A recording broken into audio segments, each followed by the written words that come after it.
The following content is for entertainment and educational purposes only. It does not constitute means for diagnosis, healthcare advice, nor treatment. Make use of a qualified healthcare professional for such purposes.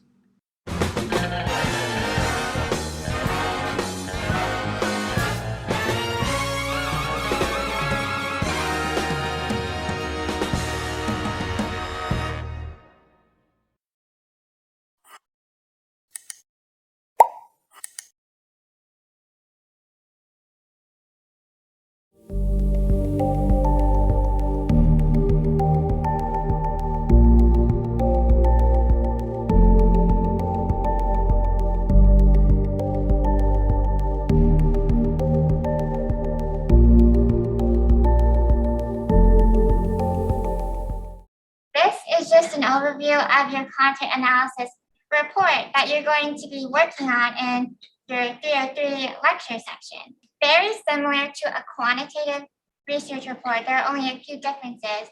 So with the introduction, you're just going to go through the same motions. Here's the background. This is the literature I found to use to support my findings here.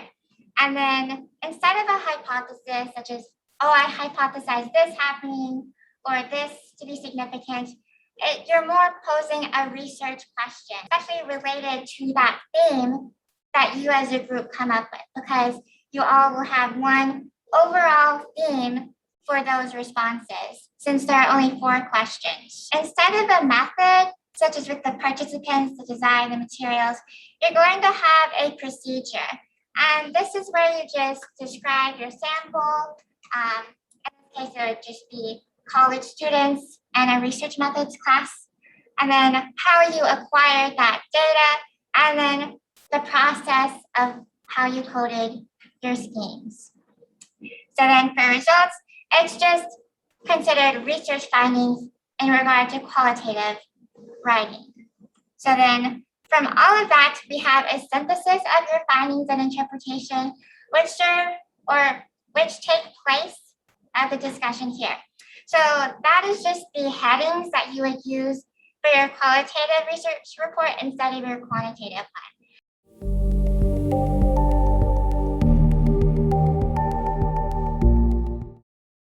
Yes, so when you're considering your research report with content analysis, there are multiple themes that you want to consider. And this is in regard to qualitative research. These are kind of the main guidelines that they hold themselves to. So we want to make sure that we have plausible research, so that it can be connected to previous literature. It's just not coming out of the blue. It's not unsubstantiated.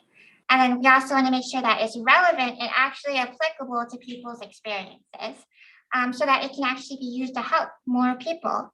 And then we want to make sure it's credible, so it has interpretations that are well-founded, and you can use, as part of why you have your literature review, it provides the structure for your supported findings. And then also it needs to have importance. It needs to contribute something to the scientific community.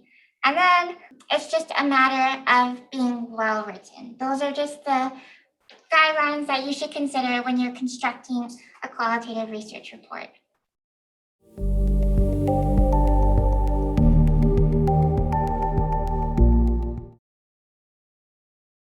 So you'll see that this looks very familiar to you because we used it with our reflection paper.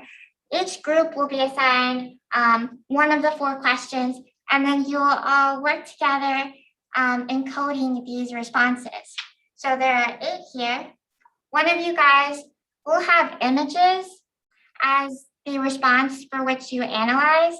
And with that, you just need to look at kind of different styles in drawing, the different features that people include, what kind of content is there, such as, staying at home or being outside. So that's specific to group 4.